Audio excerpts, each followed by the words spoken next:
Eu acho que Bem- foi alfabética.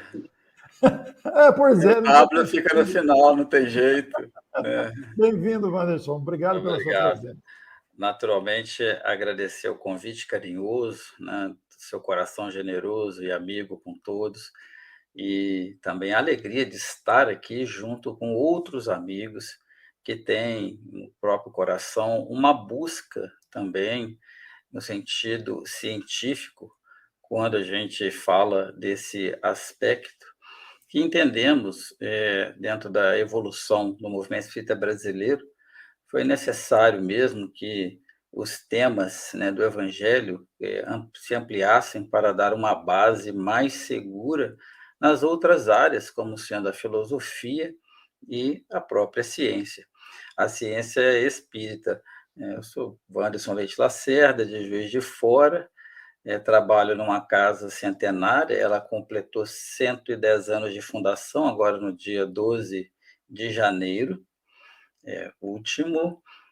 Também fico feliz por falar no dia 25 de janeiro, não porque é a fundação da cidade de São Paulo, viu, Orson? Mas é porque é a data atribuída ao dia em que Paulo de Tarso, ou Saulo, encontrou Jesus a caminho de Damasco. Então, convencionou-se, ou talvez tenha sido realmente o dia 25 de janeiro.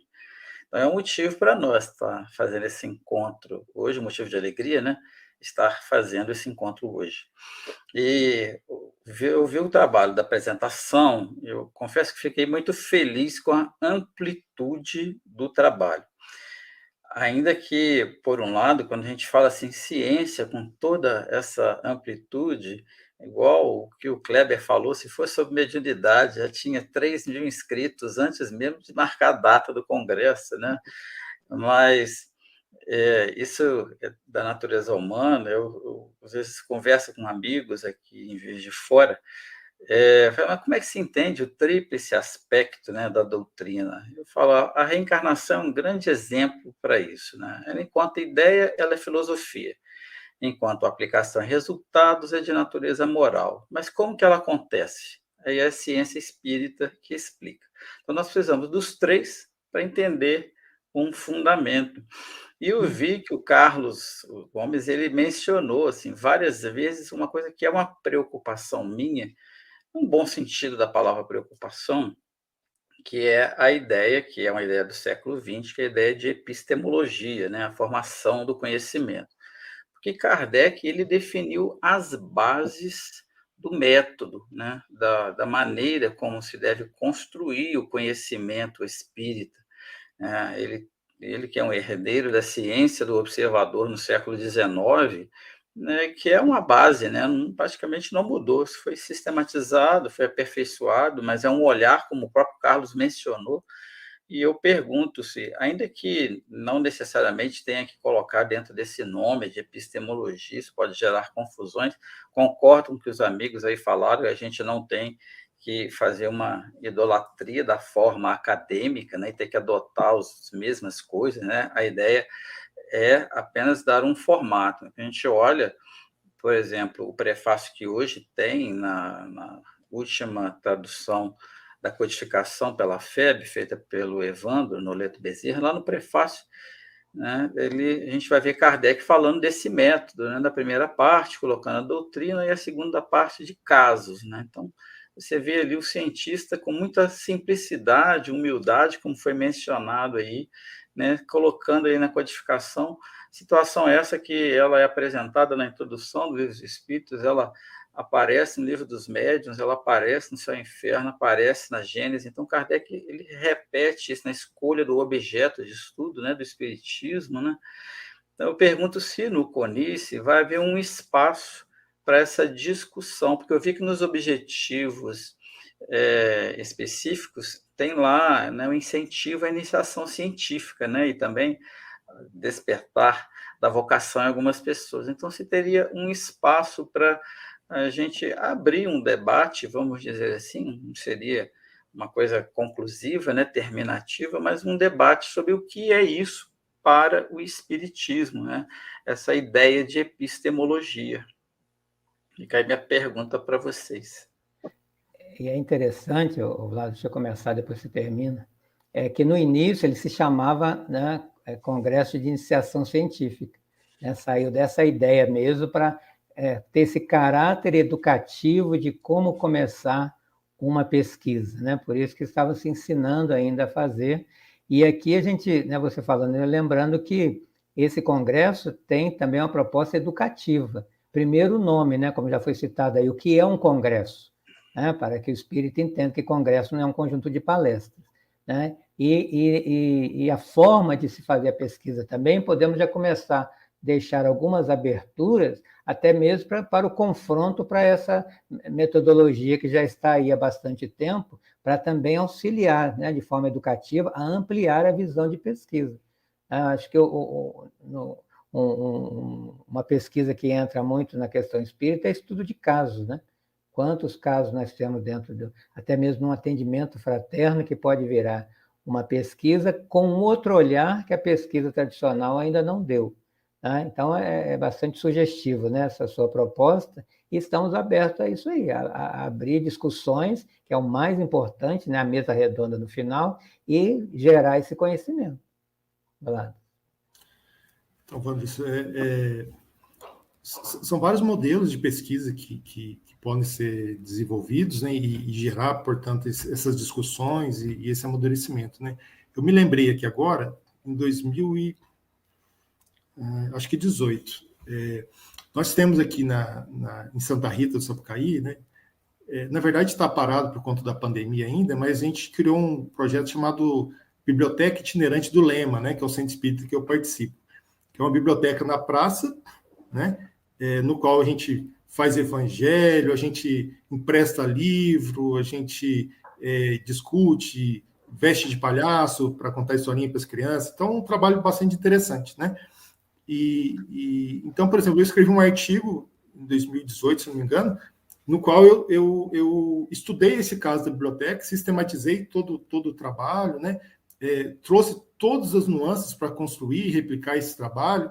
Então, olha que interessante, né? Você pega uma coisa prática que deu certo e traz isso, né, para que as pessoas possam ver isso de forma sistematizada, né, e naturalmente replicá-las, né?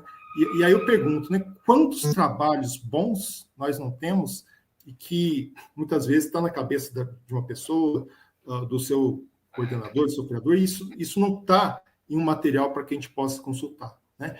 Então, assim, tem essa linha de pesquisa, né, que é o estudo de casos, que é bastante realizado. A gente, como a gente falou do Evangelho no Lar, que é uma survey, né, um trabalho mais quantitativo, no qual a gente está desenvolvendo uma pesquisa ampla, quantitativa, né? E aí eu até lembrei do Vado aqui, que falou da tecnologia, por exemplo, com o Google Forms hoje é tão fácil, né? As pessoas respondem, já está tudo na planilha de Excel, você já transforma isso nos resultados, né? Então, assim, o trabalho histórico também, eu acho que, como foi bastante falado aqui, eu sou um grande defensor da história do espiritismo, eu acho que a gente tem que defender, a gente tem que estimular, eu acho que toda a casa espírita tinha que ter um site, não é Facebook, não, um site contando a história do seu fundador, a história da casa, tudo detalhado, né, para que as pessoas possam ver como ela surgiu, né? Porque esses documentos estão perdidos, estão lá amassados e estragados em algum lugar lá da casa espírita, lá talvez sendo jogado fora. Morto. Arquivo morto, né? Estão mortos. Então, eu acho isso extremamente importante. A gente tem um evento que nós criamos aqui que chama Encontros sobre Expoentes Espíritas, que lógico que tem os grandes expoentes, né? A gente tenta valorizar aqui os simples, né? As pessoas mais simples. Os assim, regionais, né? Regionais, né? A única condição que tem que desencarnar, tá, gente? Então, quando vocês desencarnarem, a gente...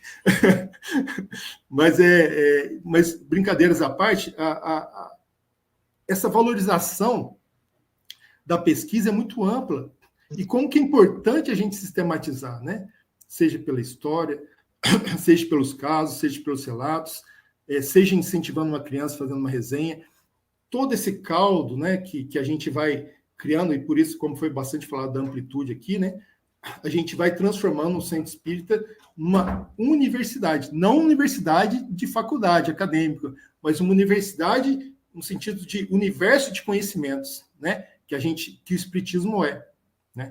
Porque o meio acadêmico ele tem a natureza dele, os propósitos dele, está inserido dentro de um regimento, um jurídico do país, ligado às leis de diretrizes e bases da educação, os processos das universidades. Então, isso atende, né, a uma demanda específica da sociedade, e não é específica, é a demanda da educação, né? Nós temos a educação espírita, mas é claro, assim, eu vejo que a pergunta do Vado, ela tem muita pertinência, porque muitas vezes dentro da evangelização se questionou, poxa, a gente está fazendo a aula de evangelização ainda com mimeógrafo, vamos usar ainda essa... Eu sou do tempo do mimeógrafo, viu, gente? Às vezes a carinha engana, mas eu sou do tempo do mimeógrafo, então, e aí há álcool, né? Eu me lembro que quando foi lançado o estudo sistematizado do Espiritismo, nos anos 80, final dos anos 80, no início dos 90, a gente tinha que datilografar todas aquelas apostilas que eram grampeadas, aquele no original, aquilo também vinha da FEB mimeógrafo, só que era aquele preto, né? A gente fazia o álcool, né? Todo esse processo, mas hoje a gente vê os meninos, né? Vejo meus filhos, né? Tenho 3 filhos aqui, eu sou psicólogo de formação, então e trabalho também na psicologia. Eu vejo o seguinte, eu me lembro como é que a gente não percebe as coisas. Uma vez eu estava parado na rua querendo anotar uma coisa, não achava uma caneta, um pedaço de papel, meu filho mais velho virou para mim, seu pai, tira uma foto com o celular, né? Então eu vejo assim que minha mente está... Eu estou no século XVIII ainda, né? Eles estão no século XXII. E assim, tem que reconhecer isso. E a aula na evangelização, também o trabalho com o jovem, tem que ter esse estímulo. Assim, eu parabenizo essa iniciativa de vocês, assim, que a gente puder colaborar, estamos disponíveis para isso, porque é exatamente encontrar esse caminho, né, de gostar de fazer a ciência, de entender o lugar e o papel da ciência dentro do Espiritismo e integrá-la à atividade doutrinária para o Espiritismo mostrar toda a sua beleza. Não obstante as outras áreas terem sua importância, como a gente vê o trabalho religioso de Francisco Cândido Xavier, que, usando um termo aí, né, é usado dentro da doutrina, na definição, o Chico é um gênio da moral, como tem da matemática, da química, porque na área moral ele é um indivíduo genial, né? Ele sai muito fora, né, dos padrões comuns humanos, né, de tão avançado que é. Consegue enxergar soluções para situações pequenas, assim, do dia a dia, né? A gente vê isso. Mas eu concordo que a gente agora tem que somar os esforços, né? O pessoal da ciência, com o pessoal também da filosofia, para poder expandir essa beleza que é a doutrina espírita.